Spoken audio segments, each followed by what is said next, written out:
conférenciers. Nous avons pour la première conférence Monsieur Abdelkerim Goudounmi, qui nous vient du Tchad. Il nous présentera le défi de l'Afrique face au numérique. Donc, l'organisation pour laquelle je travaille s'appelle Internet sans frontières. C'est une très grande organisation, c'est une ONG qui a été fondée en 2007. L'objectif de cette organisation, c'est de se battre pour que la liberté des internautes puisse être respectée, pour permettre la circulation de l'information partout dans le monde et combattre tous les régimes, je dis bien tous les régimes et gouvernements qui posent des actes qui empêchent la circulation de cette information ou l'accès des citoyens à l'information et à la technologie. Nous avons créé Internet sans frontières en 2007, après que le gouvernement birman avait censuré Internet quand des manifestations ont lieu en Birmanie. Nous nous sommes dit, en tant qu'internaute, on ne peut pas rester les bras croisés, il fallait qu'on agisse en amont et anticiper ce qui est en train de se passer. Au fur et à mesure, nous nous sommes battus, et ainsi, dans chaque continent, nous avons créé des bureaux. Et après presque 10 ans dans cette organisation, j'ai réussi maintenant, j'ai l'honneur de pouvoir diriger le bureau Afrique, où nous nous attelons vraiment pour que le digital et l'Internet puissent aider l'Afrique à s'en sortir, aider l'Afrique à ne pas rater cette révolution mondiale qui est en train de se passer. Que l'Afrique ne soit pas, permettez-moi du terme, de trou noir d'Internet. Donc pour cela, je vais commencer par cette image. Quand vous voyez, ça c'est l'état en temps réel d'Internet dans le monde. Donc ce qui montre bien, là où il y a la lumière, c'est là où l'information circule. L'Internet circule. Les citoyens sont connectés. Là où l'économie marche. Et regardez bien l'Afrique. Il n'y a que quelques pôles, mais sinon, c'est le désert. C'est ça, l'état actuel de l'Afrique. Maintenant, comment faire pour que notre continent, l'Afrique, puisse devenir comme l'Europe ou devenir comme les États-Unis, afin de pouvoir exister dans le monde qui est en train de se créer. Si l'Afrique ne fait rien, si les dirigeants africains ne font rien, nous serons, je dis bien nous serons, les exclus du monde de demain qui est en train de se construire. Voilà l'image qui résume tout. Et voilà l'image qui montre le défi que l'Afrique, les Africains et les dirigeants africains ont à poser des actes qui permettront non pas à un pays, 2 pays, 3 pays africains, mais à l'ensemble de l'Afrique de pouvoir exister. Si nous n'existons pas, nous devenons le produit des autres. Les autres vont nous vendre. Nous appartiendrons aux autres. Les autres vont décider à notre place. Les autres vont réfléchir à notre place et les autres vont concevoir pour nous. Voilà les défis. Comment ne pas rater la révolution industrielle qui se passe? L'Afrique a déjà raté plusieurs révolutions. Maintenant, comment, cette fois-ci, avec 1,3 milliard d'habitants, 750 millions de jeunes, l'Afrique puisse enfin rattraper les autres. Et quand vous regardez, avant c'était l'image, la première image c'est une image globale. Une image globale qui montre à peu près comment est la position de l'Afrique. Maintenant, les détails. Quand on regarde l'Afrique, en fait, l'Afrique n'est pas monolithique. On peut parler des Afriques. L'Afrique, la pénétration d'Internet, oui, allez-y. Bon, la pénétration d'Internet en Afrique n'est pas homogène. On voit des pays où le pourcentage de la pénétration d'Internet est élevé, de 50% pratiquement. On a la Tunisie et le Maroc, qui arrivent à être pratiquement au niveau du standard mondial. à la moyenne des standards mondiaux. Mais quand on regarde pratiquement le Tchad, l'Afrique centrale et quelques pays africains, sous gouvernement de dictature ou gouvernement autoritaire, ou très pauvres, on se retrouve entre 5%, 9%, 10%. Cela nous montre l'effort à faire et cela nous amène maintenant à prendre conscience que si l'Afrique veut s'en sortir, nous devons déjà commencer à nous battre en Afrique. C'est ça le message de cette image. Nous devons commencer déjà à nous battre en Afrique pour qu'Internet puisse être une réalité de tous les citoyens africains. Moi, j'aime beaucoup cette image. Vous voyez comment l'Afrique est connectée à l'Internet mondial. Comment, aujourd'hui, quand on se connecte en Afrique, par où passent nos informations, nos données, et à qui appartiennent ces infrastructures. Ça, c'est des câbles sous-marins. Tout ce que vous voyez, c'est des câbles sous-marins qui sont reliés à des continents. C'est comme la corde ombilicale, tu vois. Tout le monde est connecté à l'Afrique. Donc c'est par là que l'Afrique est connectée au monde numérique. Mais le problème, c'est que ces câbles, les données qui y circulent, son contrôle n'appartiennent pas à l'Afrique.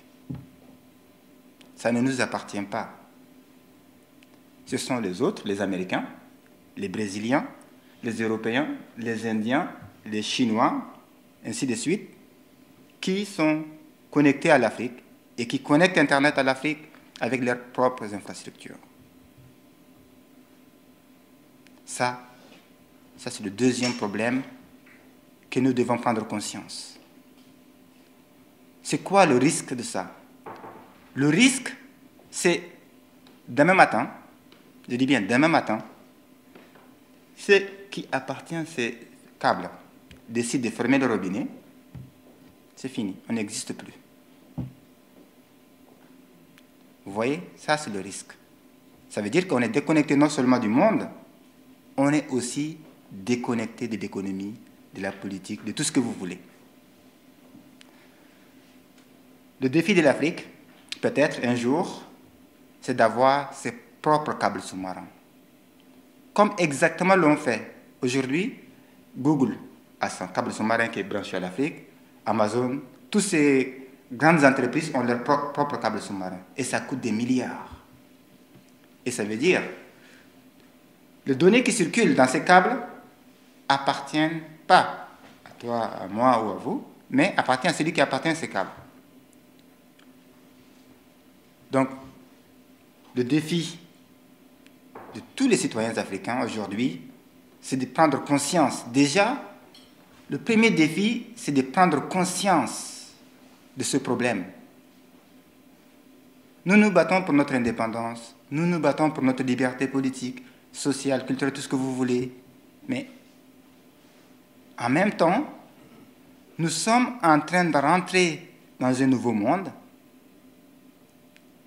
tout en nous battant, faisant des revendications et des réclamations de l'ancien monde, le monde qui est en train de disparaître. Comment pouvons-nous gérer ce double défi?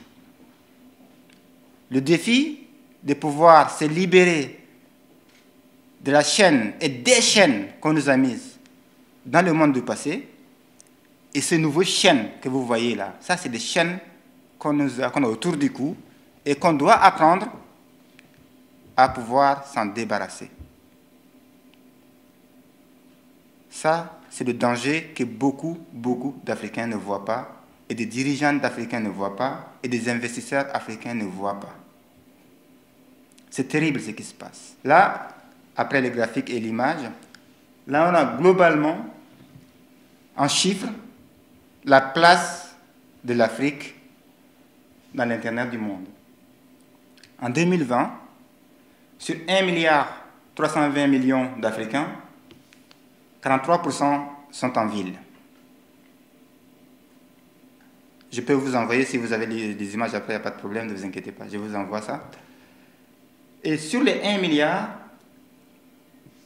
on a 1,8, donc ça veut dire 1 milliard 800, population, ça fait combien? 81% qui ont un téléphone mobile. Il faut bien préciser la différence. C'est une première. Et c'est là la force de l'Afrique. Ça veut dire qu'aujourd'hui, pratiquement 8 Africains sur 10 ont un téléphone intelligent entre la main, mobile ou smartphone ou pas. Ça, c'est une puissance. Des citoyens, ça veut dire 1 milliard de personnes, ont aujourd'hui des téléphones. Je vais vous parler un peu plus tard de l'importance de cet outil pour notre libération totale qui est en route. Sur les 1 milliard qui ont un téléphone, on a pratiquement 500 millions qui ont accès à Internet. Donc ça veut dire 1/3 de la population africaine a accès à Internet. C'est une grande chance. Et sur les 500 millions, donc par rapport au monde entier, ça veut dire, quand on regarde l'état du monde, c'est dans les 60, 70%, 50%. Donc, on était, il y a 5 ans, à 23% des Africains connectés. 5 ans plus tard, on arrive à pratiquement 35% des Africains connectés. Cela montre la croissance fulgurante de la pénétration d'Internet et de la connectivité, du taux de connectivité des Africains. Malgré les difficultés, les Africains arrivent à se connecter. C'est une grande chance. Et quand les gens se connectent sur Internet, ils vont où? C'est une très bonne chose. C'est bien d'avoir connexion à Internet, mais après, quand on analyse ceux qui utilisent Internet, font quoi de cet Internet? Donc, selon les analyses qu'on a faites, 16% de la pénétration d'Internet, donc de ceux qui utilisent Internet, 16%, pratiquement, ça veut dire tous ceux qui utilisent la moitié, vont sur les réseaux sociaux. Vous voyez? Les gens vont sur les réseaux sociaux. Donc ça veut dire aujourd'hui, pour pratiquement la moitié des Africains, Internet veut dire Facebook, WhatsApp, Twitter, LinkedIn, tout ce que vous voulez, mais c'est les réseaux sociaux. Et quand les gens vont sur les réseaux sociaux, qu'est-ce qu'ils veulent en général? S'ils cherchent de l'information. Les gens veulent s'informer. Les gens veulent accès à l'information. Ce point est très important plus tard quand on va discuter, parce que la transformation de l'Afrique va passer par la jeunesse africaine. Je dis bien par la jeunesse africaine. Si la jeunesse africaine aujourd'hui arrive à utiliser Internet comme levier de la réalisation de ses aspirations, l'Afrique réussira là où toutes les générations précédentes ont échoué, où on les a fait échouer, parce qu'il y a une nuance. Donc, parmi les défis que l'Afrique doit relever, c'est la maîtrise de l'innovation et de la technologie. Ce défi consiste à ce que nos dirigeants, je dis bien nos dirigeants, puissent comprendre les enjeux, comprendre l'importance d'Internet et comprendre qu'aujourd'hui, créer de l'emploi, de la croissance, redistribuer de la richesse passera par la métamorphose et la proposition de nouvelles compétences à notre jeunesse active.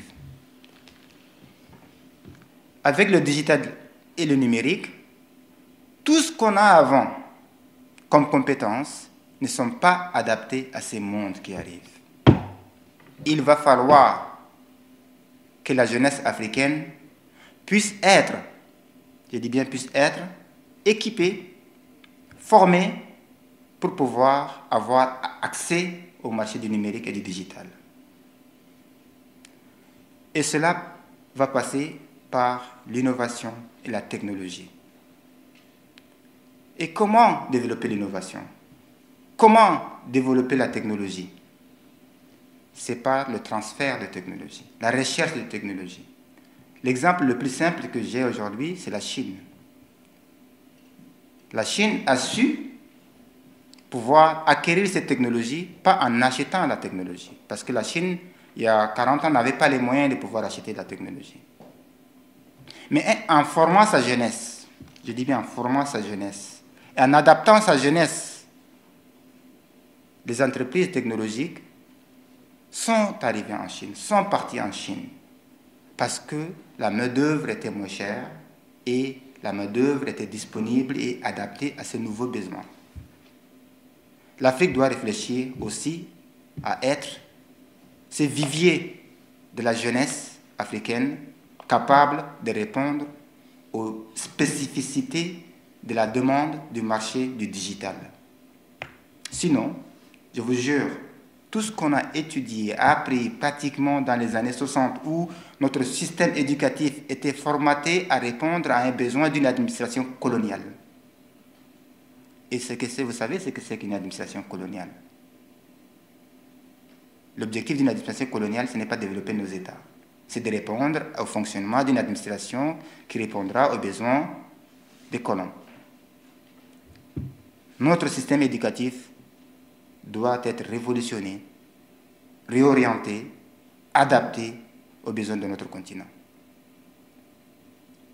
Quand on regarde l'état actuel, non seulement du taux d'alphabétisation de la jeunesse africaine, sur les 750 millions qui aujourd'hui ont entre 25 et 15 ans, pratiquement la moitié ne va ni à l'école, ne sait ni lire et écrire, n'est pas adapté aux besoins de ces marchés qui arrivent.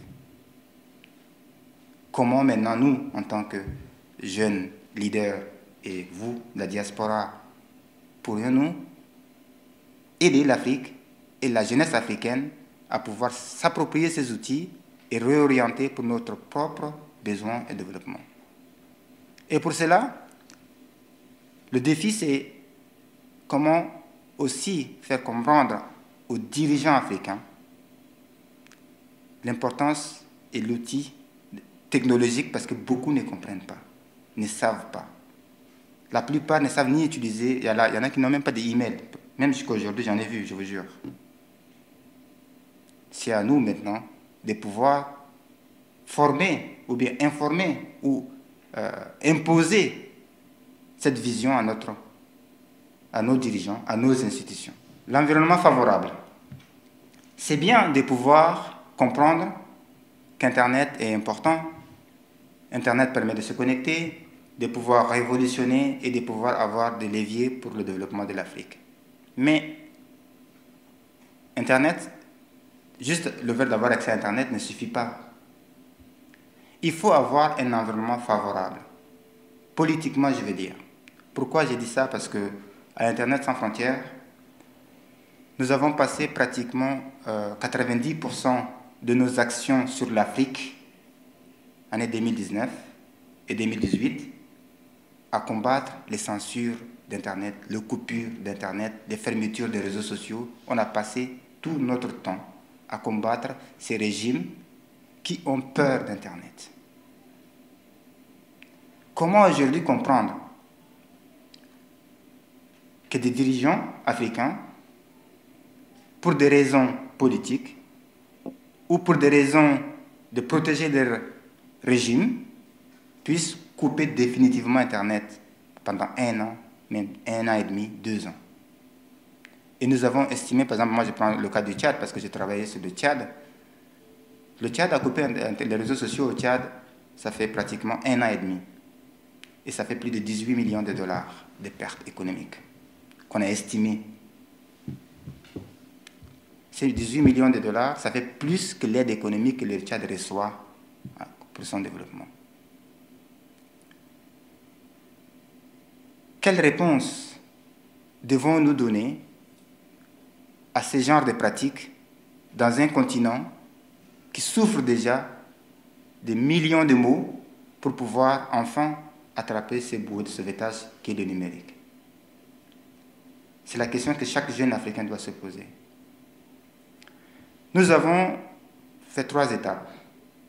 L'idée, c'était comment faire du net ou l'accès à Internet, cette connectivité, des conditions pour que tous les bailleurs de fonds qui travaillent avec l'Afrique, comme le FMI et la Banque mondiale et les autres, ou même l'Union européenne, ne puissent rien donner à ces régimes tant que le respect de la connectivité des citoyens n'est pas vérifié. Ensuite, nous sommes partis à l'ONU. Nous nous sommes battus et nous avons fait de l'accès à Internet un droit humain. Avec beaucoup des organisations internationales, nous avons réussi aujourd'hui à faire voter au niveau de l'ONU, avec le chargé du numérique de l'ONU qui s'appelle David Wayne. On a vraiment, je vous jure, on a fait un travail aujourd'hui. L'accès à Internet est reconnu comme droits humains, ça veut dire accès à l'eau, à l'électricité, qu'un gouvernement ne peut pas couper comme il le veut. C'est déjà une première victoire. C'est des actes comme ça qu'on a posés. Nous avons énormément travaillé avec la société civile. Il ne suffit pas que des organisations internationales puissent se battre pour pouvoir défendre les droits des internautes africains. L'idée, c'est de pouvoir donner des outils aux internautes africains eux-mêmes de pouvoir s'élever et aller défendre leurs droits. C'est-à-dire qu'aujourd'hui, on a réussi à former beaucoup des organisations de la société civile africaine qui ont à leur tour formé d'autres associations et des internautes africains qu'aujourd'hui, ils sont en capacité de pouvoir rester en justice, poursuivre leur gouvernement si le gouvernement viole leurs droits à accès à Internet et à la connectivité. Nous avons posé beaucoup d'actes au Tchad, au Togo, au Burkina, partout. Maintenant, les internautes africains ont cette capacité. Si la justice de ces pays n'arrive pas à se prononcer ou n'arrive pas à avoir les moyens de pouvoir répondre ou juger, il y a les institutions africaines. Après la Cour de justice africaine, ils peuvent aller dans les institutions internationales. Donc l'idée, c'est de responsabiliser la jeunesse africaine, de ne pas que le travail soit fait par les autres. La prise de conscience de l'utilité et de l'importance de ce pouvoir que les citoyens ont en utilisant Internet, c'est qu'eux-mêmes puissent défendre ces droits. Ensuite, nous avons travaillé avec les entreprises fournisseurs d'Internet. Quand on a vu Millicom, Tigo, Airtel, tout ce que vous voulez, pour des raisons politiques qui disent que nous, on respecte les lois de ces États, par exemple au Cameroun, au Tchad, ou en Éthiopie, dans beaucoup de pays où le gouvernement peut du jour au lendemain décider de couper Internet parce qu'il y a des troubles politiques ou sociaux. Non. Nous avons dit à ces entreprises qu'ils sont aussi responsables. Si ils ne peuvent pas rester, l'ONU a dit que même ces entreprises ont l'obligation de respecter les droits humains, pas seulement les États. On a réussi aussi à gagner ça. On poursuit ces entreprises dans leur maison mère, qu'elles soient en France ou en Hollande ou partout. On a réussi à mettre la pression. Qu'aujourd'hui, ces entreprises ne peuvent pas se permettre de faire n'importe quoi en Afrique ou d'accepter n'importe quoi. Voilà globalement l'environnement qu'il faut qu'on réussisse à créer, c'est-à-dire cet environnement où la circulation de l'information sur Internet puisse être possible partout en Afrique, quelles que soient les conditions politiques. Quelles que soient les conditions politiques. Ça, c'est une petite victoire, mais c'est des petites victoires qui nous permettront aujourd'hui de permettre à l'Afrique de prendre son envol et de s'intégrer dans ce monde numérique qui arrive. L'Afrique au diapason de l'ère numérique. La peur qu'on a aujourd'hui, c'est que l'Afrique puisse être le trou noir du monde de demain. Donc, en posant ces actes, en essayant de préparer notre jeunesse, en préparant nos dirigeants à cette vision ou à cette transformation digitale qui arrive, en prenant des actes et en posant des actes, en travaillant avec le monde académique, les universités en ligne, tout ce que vous voulez, que l'Afrique puisse être prête à intégrer le monde de demain avec tous les outils qu'il faut. Je ne sais pas si vous avez vu au début l'image de l'Afrique qui n'est pas monolithique en termes de pénétration d'Internet, parce qu'on a des pays où le pourcentage de la pénétration est de 50%, d'autres de 20%, ainsi de suite. L'idée de l'intégration numérique, c'est une solution au problème de l'Afrique, cloisonnée et isolée les uns des autres. La question des frontières ne se posera plus. Si aujourd'hui, quelqu'un qui soit à Addis, à Dakar, au Caire, au Cap ou à N'Djamena puisse avoir la même qualité d'Internet, le coût qui est très bas et un Internet sûr. Il faut que l'Afrique puisse arriver à cela et cela permettra à l'Afrique d'achever complètement son intégration numérique. Ainsi, nous n'aurons plus besoin des autres pour pouvoir développer une économie africaine, intra-africaine et qui permettra de créer des emplois et partager et consommer africain. On n'aura pas besoin d'être à Dakar pour pouvoir commander quelque chose à Paris.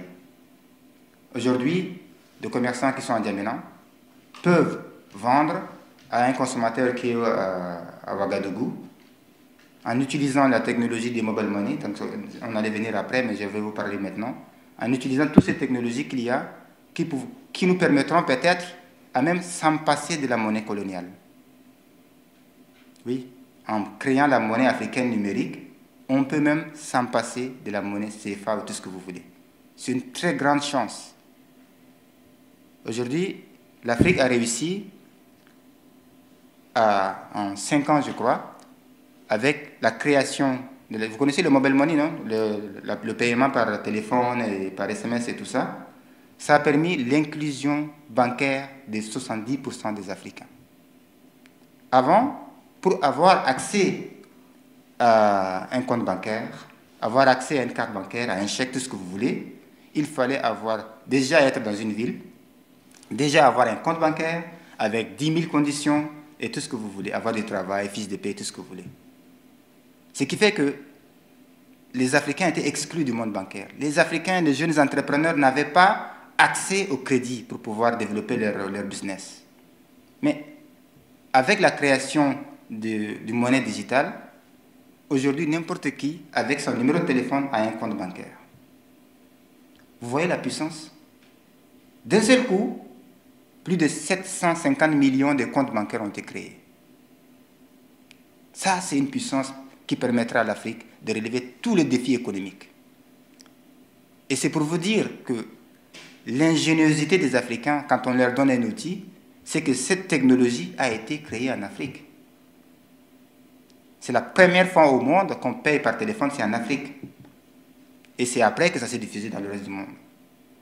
C'est pour ça que je disais qu'aujourd'hui, si les Africains réussissent à maîtriser, à créer des infrastructures, garantir la connectivité de tous les Africains, nous allons faire ce qu'on appelle le leapfrog, le saut de grenouille, ça veut dire nous allons passer un peu de temps à brûler toutes les étapes et atterrir directement avec les meilleurs du monde. C'est ce qui nous permettra de faire si et seulement si, je dis bien, nos dirigeants comprendront l'enjeu. Vraiment. Donc, l'intégration numérique du continent permettra de relever tous les problèmes que l'Union africaine n'a pas réussi à faire depuis sa création. La question des frontières, la question de la monnaie unique, la question de la langue, la question d'accès au savoir, l'université, parce qu'avec l'intégration numérique, on peut être dans n'importe quel village d'Afrique et avoir accès à des cours en ligne, avoir accès à des savoirs, pouvoir discuter avec les meilleurs du monde. C'est ça le défi que l'Afrique doit relever. L'indépendance. Ça, j'aime beaucoup ces mots parce que on s'est battu pendant longtemps, on continue à se battre. Je crois qu'on tient le filon. Maintenant, comment le rendre possible. Notre indépendance, qu'il soit politique, qu'il soit numérique, économique, vis-à-vis des autres, passe aujourd'hui, je vous jure, par la levée de tous ces défis par notre continent. Les défis qu'on a vus depuis tout à l'heure. Et si on arrive à maîtriser ces savoirs, notre indépendance totale sera le jour où, comme beaucoup, on aura la capacité de créer l'Internet africain, créé par les Africains, pour les Africains, contrôlé par les Africains. Parce que, au début, je vous ai dit, l'innovation et la technologie, c'est-à-dire l'indépendance dans la création, la créativité. Il n'y a pas aujourd'hui dans le monde une jeunesse plus créative que la jeunesse africaine, plus innovante que la jeunesse africaine. Avec le peu de moyens qu'on a, vous voyez ce que les jeunes Africains arrivent à faire. Je ne sais pas si vous voyez sur Internet des artistes, des créateurs de mode, tout ce que vous voulez, ils créent des choses incroyables avec le peu qu'ils ont. Ils n'ont plus besoin de passer par qui que ce soit pour vendre leurs œuvres. Les musiciens peuvent vendre leurs œuvres en ligne directement sans passer par Amazon ou tout ce que vous voulez. Les commerçants peuvent vendre, acheter comme ils veulent. Les banquiers, c'est pareil aujourd'hui. On peut créer notre propre monnaie. Gérer, aujourd'hui, bon, Orange utilise, dépense ou bien contrôle un peu ce qui se passe sur leur réseau téléphonique, mais n'importe quel Africain qui aujourd'hui réussit à être un opérateur qui fonctionne bien peut créer une banque, peut créer des comptes pour ses clients. Vous voyez la puissance? Voilà l'indépendance. Et on n'est pas très loin. Si on sait comment vraiment s'y prendre pour pouvoir y arriver. Et pour cela, il n'y a pas 1000 solutions. La solution, c'est nous. La solution, c'est les citoyens. Aujourd'hui, quand on regarde des années 1960, comment l'État contrôle la circulation de l'information. Les citoyens étaient passifs, où ils consomment l'information qu'on leur donne, ces informations qui ont été contrôlées, censurées, tout ce que vous voulez. Les citoyens n'avaient pas, ils étaient dans une relation entre le gouvernement et le gouverné et le gouvernant qui est complètement différente de maintenant. Aujourd'hui, les citoyens, grâce à cet outil numérique, arrivent à même contredire les gouvernants. Ils ne peuvent plus mentir. Parce que grâce à Internet, grâce aujourd'hui à la diversification des sources d'information, grâce à la maîtrise qu'ils ont, aujourd'hui, si le gouvernement dit quelque chose, les citoyens peuvent aller sur Internet vérifier si c'est vrai ou faux. Si un gouvernement veut cacher quelque chose, les citoyens eux-mêmes sont devenus des producteurs d'informations, de données, des témoins de leur vie et de leur situation politique et sociale. Ils peuvent en témoigner au monde entier en mettant sur Internet. Donc on s'est retrouvé aujourd'hui dans un changement de paradigme total. Ce changement de paradigme qui fait qu'aujourd'hui, le rapport de domination qui était entre le gouvernant et les gouvernés s'est transformé en un rapport complètement de management. Aujourd'hui, les citoyens veulent que le gouvernement rende compte. Les citoyens demandent compte au gouvernement sur tous les actes que le gouvernement pose. Ça, c'est quelque chose de révolutionnaire. Le gouvernement ne peut plus empêcher les gens d'exprimer leur opinion sans couper totalement Internet. Donc, nous devons miser, mais vraiment, afin que les citoyens africains puissent avoir tous accès à un Internet de qualité standard internationale, ça veut dire que très bonne qualité, avoir accès à Internet à un coût abordable par rapport aux revenus de nos États, aussi avoir accès à Internet sûr. Ça veut dire la sécurité et la cybersécurité des Africains, qui n'est pas du tout assurée aujourd'hui. Avec ça, nous aurons une jeunesse incomparable dans le monde. Nous aurons des citoyens qui contribueront à l'émergence de l'Afrique que nous nous battons tous. C'est la place, le rôle de la diaspora pour accompagner l'Afrique à relever ce défi. C'est très important. Aujourd'hui, le rôle de cette diaspora a changé. Avant, tout ce qu'on faisait, c'est à la fin du mois, envoyer de l'argent à ceux qu'on a laissés là-bas pour pouvoir les aider à pouvoir améliorer leurs conditions de vie. Donc, nous étions que des leviers économiques pour pouvoir amortir la condition difficile de nos parents et de ceux qui sont là-bas. Mais ce rôle s'est métamorphosé. Aujourd'hui, nous, de la diaspora, nous sommes eux ici et nous sommes là-bas, en même temps. La distance, la notion spatio-temporelle a disparu. Quelque chose se passe aujourd'hui au fin du village, on est au courant pratiquement au même moment. Nous sommes devenus les yeux et les oreilles et la voix de ceux qui sont là-bas. Nous sommes devenus pratiquement l'espoir de ceux qui sont là-bas. Parce que le fait qu'on a accès à une qualité de connectivité énorme fait qu'on est devenu un levier incontournable. C'est pour cela que j'ai dit, le rôle de nous tous doit changer.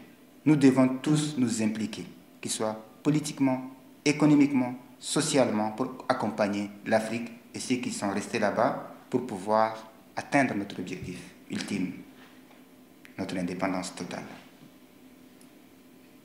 Donc voilà, je vous exhorte afin de vous impliquer. Qu'ils soient dans des organisations qui contribuent ou qui se battent pour que le rôle de chaque Africain de la diaspora puisse être utile dans cette lutte qu'on mène.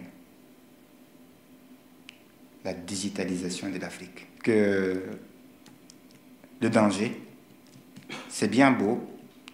Internet, c'est super. Internet, c'est un outil formidable, magique. Mais cela ne veut dire pas qu'il n'y a pas de danger.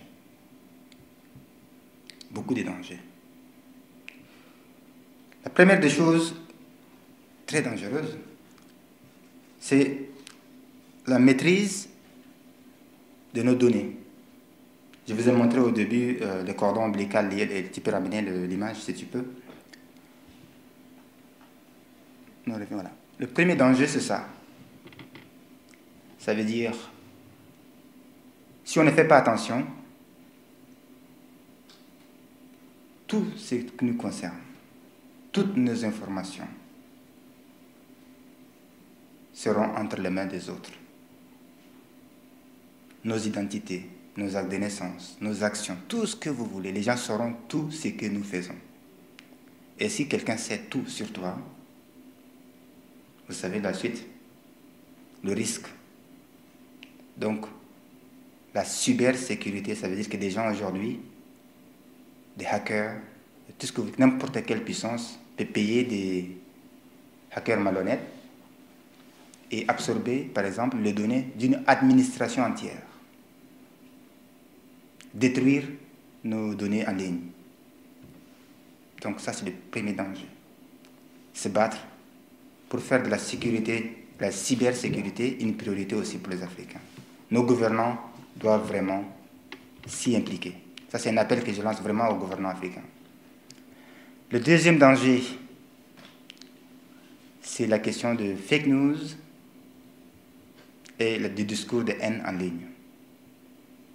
Nous avons vu comment des esprits parfois malhonnêtes, des gens mal intentionnés puissent utiliser ces réseaux pour pouvoir déclencher des conflits, des guerres qui ont des conséquences que vous savez, des déstabilisations des régions entières, des tueries, des divisions de citoyens, Donc, c'est à nous aussi de nous impliquer tous afin d'aider les Africains dans l'analyse, la maîtrise de la vérification des informations, du contrôle de l'information, de la compréhension avant de réagir à tout ce qu'ils entendent, à tout ce qu'ils voient. Vous savez tous ces problèmes. Ça, c'est le plus grand danger de l'Afrique, doit relever les défis pour pouvoir permettre que l'Internet ne devienne pas un danger ou utilisé comme alibi par certains régimes de couper Internet à la veille des élections, ou bien même carrément couper quand il y a des manifestations contre le régime ou des troubles sociaux. C'est ça, en fait, ça donne l'alibi à beaucoup de le faire. Donc, la lutte contre le fake news, les discours en ligne et la cybercriminalité et les côtés vraiment sacrificiels que nous devons tous faire afin que l'Afrique puisse bénéficier pleinement du potentiel du